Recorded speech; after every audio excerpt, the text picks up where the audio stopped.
আগামী ডিসেম্বরে এনসিটি লালদিয়া ও বে টার্মিনালের অপারেটর নিয়োগে আন্তর্জাতিক টেন্ডার হবে। চট্টগ্রাম বন্দরের এজেন্ট ডেস্ক উদ্বোধন শেষে সাংবাদিকদের একথা জানিয়েছেন বিনিয়োগ বোর্ডের নির্বাহী চেয়ারম্যান আশিক চৌধুরী। দুর্নীতি ও হয়রানি রোধে এজেন্ট ডেস্ক কার্যকর ভূমিকা রাখবে বলে আশাবাদী বন্দর সংশ্লিষ্টরা।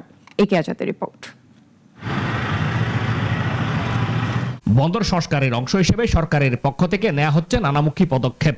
তারই অন্যতম অংশ এজেন্ট ডেস্ক স্থাপন।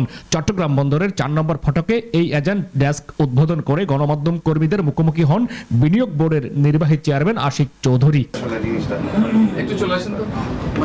চট্টগ্রাম বন্দরকে গ্লোবাল র্যাঙ্কিং এ একদম উপরের দিকে থাকতে হবে উল্লেখ করে বলেন 2030 সালের মধ্যে দেশের বন্দরের ক্যাপাসিটি 4-5 গুণ বেড়ে যাবে।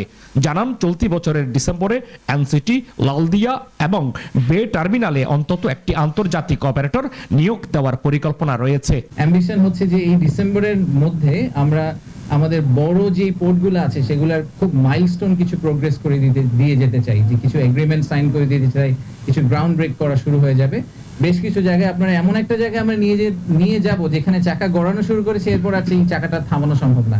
এজেন্ট ডেস্ক এবং ডিজিটাল প্রযুক্তির ব্যবহার বন্দরের গতি বাড়াবে এবং ব্যবসায়িক পরিবেশ সহজ করবে, এমনটাই প্রত্যাশা বন্দর ব্যবহারকারীদের। টাইম কনজিউমিংটা অনেক কমে যাবে। একটা সিএনএফ কে একটা শিপিং এজেন্টের কাছে গিয়ে ডেলিভারি অর্ডার নিয়ে নিতে হচ্ছে, রাইট?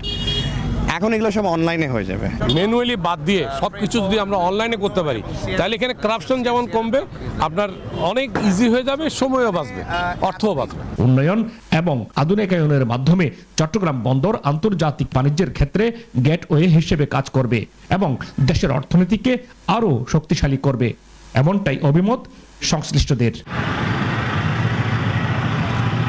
একে আজাদ, নাগরিক, চট্টগ্রাম।